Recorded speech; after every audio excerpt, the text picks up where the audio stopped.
Kia ora koutou. Welcome back to episode 7 of our vlog, the Bookshop Detectives and Wardini Books vlog. And it feels like it's been a really busy week, but on paper it hasn't been a busy week, has it? No. No. So, yeah, we've been sort of tootling about and there's been lots of preparation, I suppose. That's why it's been busy. It's prep for things that are going to happen. So the Hawke's Bay Readers Writers Festival is coming up and I'm on the board for that. So the chair, Catherine Robertson, and I was sitting down looking at the schedule about who's going to pick up who from the airport. So I bagged Monty Souter. Oh, lovely. Did I? No, that's a lie. I didn't because he's got...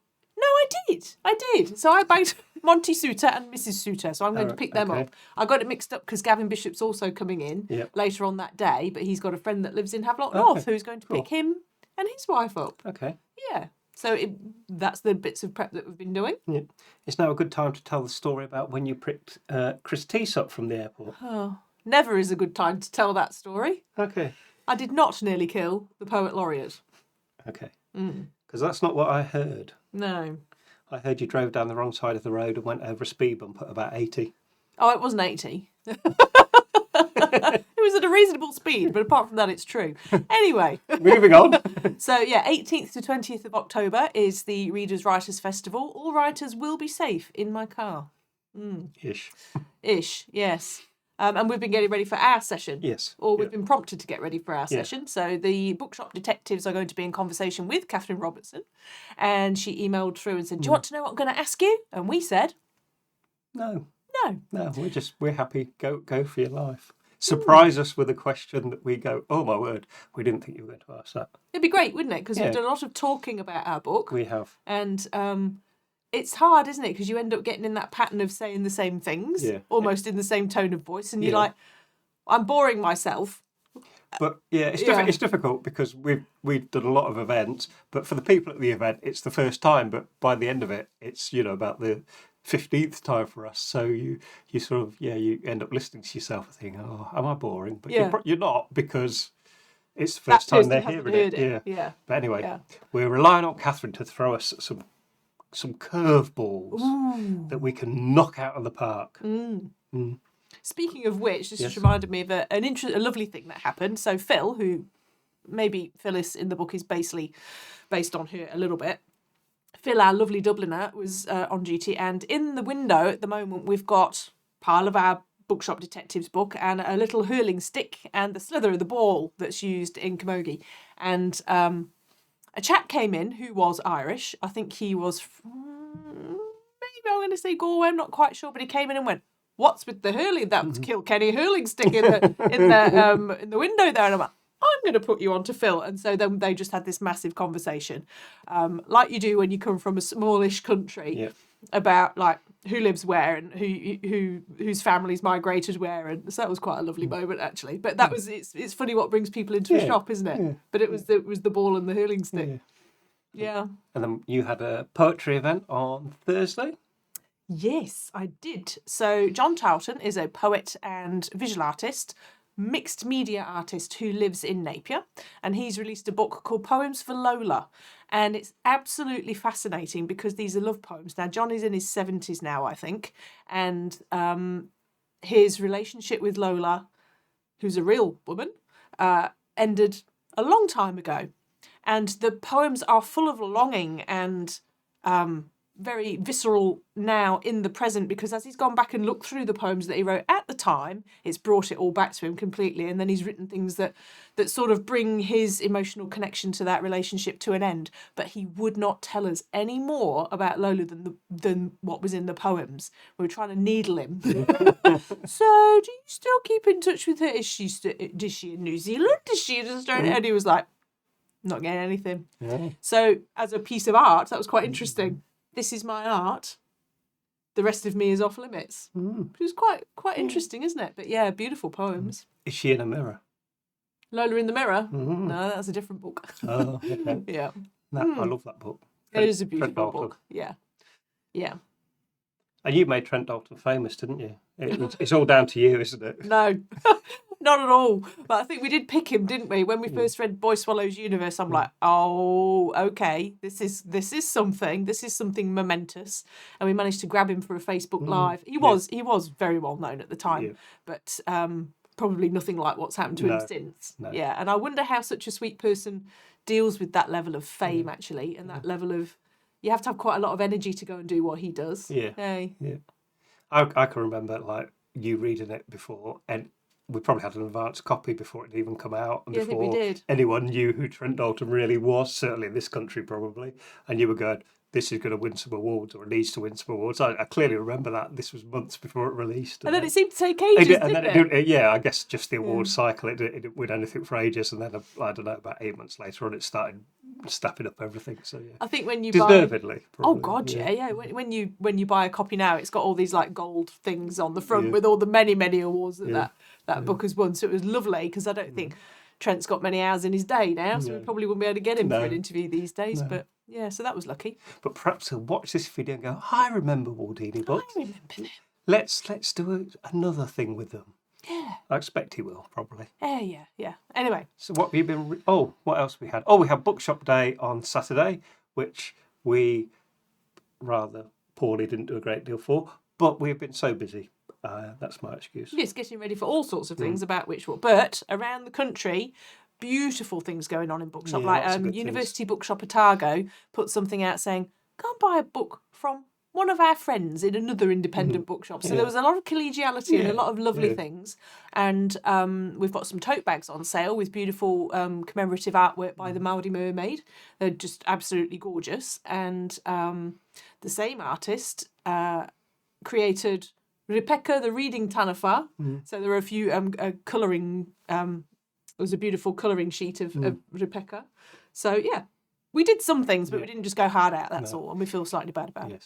I think I guess our problem is it a problem? I don't know. It's always the same time every year, and it's always the same time as the Readers Writers Festival. So we're like flat tack heads into Readers Writers Festival, and like there's no real spare capacity to do anything else. Is there? So, there's always so much on. It's just life, isn't it? But anyway, it's good. It's a good thing. It's good. And what have you been reading? Well, excitingly, just about now is the release of The Mess of Our Lives, which is the new young adult novel by Mary Ann Scott, who's also a Havelock North author. And Mary Ann's going to be launching that at festival. That will be the grand finale of the festival on the Sunday the 20th. But I got to read it not that long ago, just to give a shout, for the cover. And it's a complex book about young kids who are having to parent themselves because their parent, single mother Susan, is a hoarder. And the way that Mary Ann has dealt with it, I think, is very well done indeed, in that she's not... Jordan, the teenager, is making massive judgments on his mother because he's a kid and he's trying to look after his little sister, Tabitha. But the author and the book in general has a lot of compassion for that condition. And I think that's come across really well. So she's done a bloody good job there.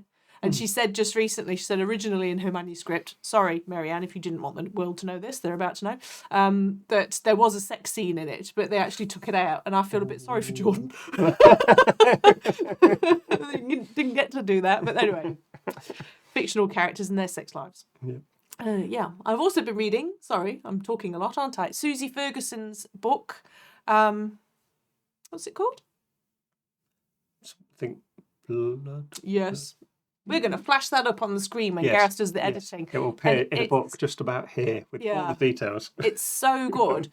So it's Susie's, you'll know Susie from RNZ and her reporting, but she was a war correspondent in... Is it Bloody Minded? Bloody Minded, that's exactly what it's called. Well done, you.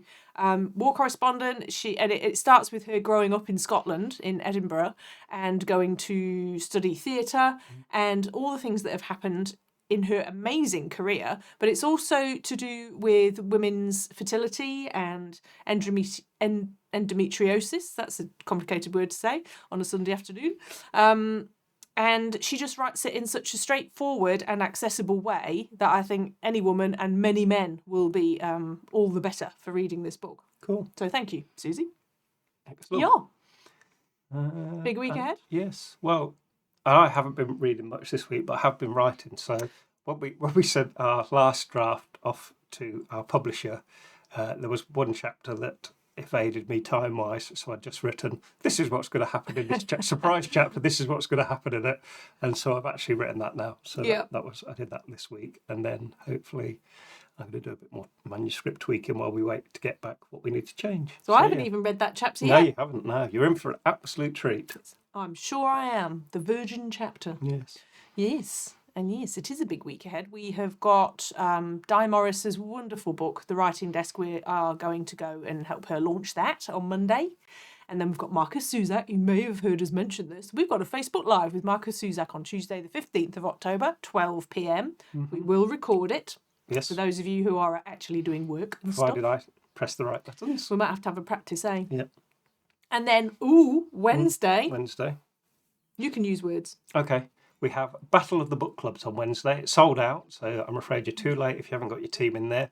But it's we get 22 teams of book clubs or bookish people together in the local community centre, and we have quite a quirky book quiz, and it's all to raise funds for the Acorn Project, which is a charity that helps children with cancer in Hawke's Bay. And we've been doing that for many years now, and it's always a great evening. So we're looking forward to that. It's an absolute cracker. I've been working on all the PowerPoints. You did the questions. Max and I did. Max and I did The questions. And I've been putting them to a PowerPoint and trying to make them make sense.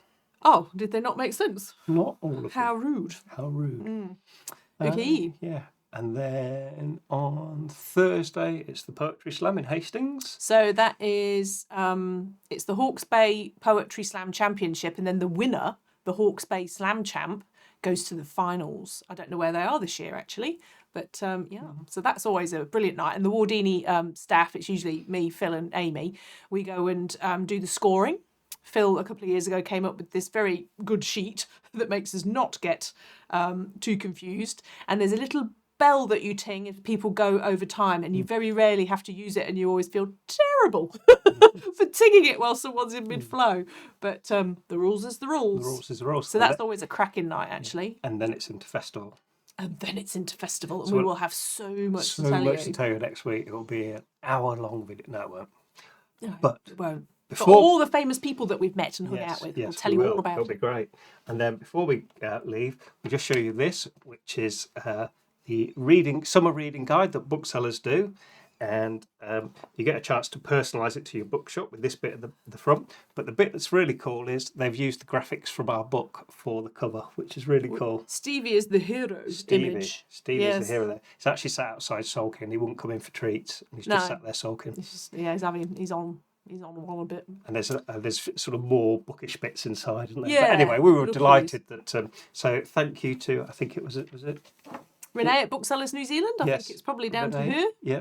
And her awesomeness, and the whole team at Booksellers New Zealand. Who are brilliant, and they do a fantastic job. But wasn't it Inna who suggested it? Well, I don't know. Oh, I thought it was. Okay. I thought you told me that. Maybe. Thanks, Inna. She's the manager at University Bookshop Otago. Okay. Mm. Excellent.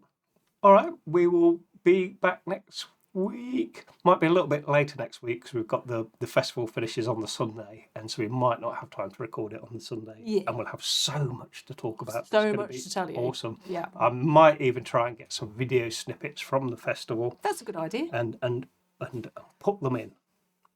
We might do like impromptu author interviews, maybe. Great. Lovely.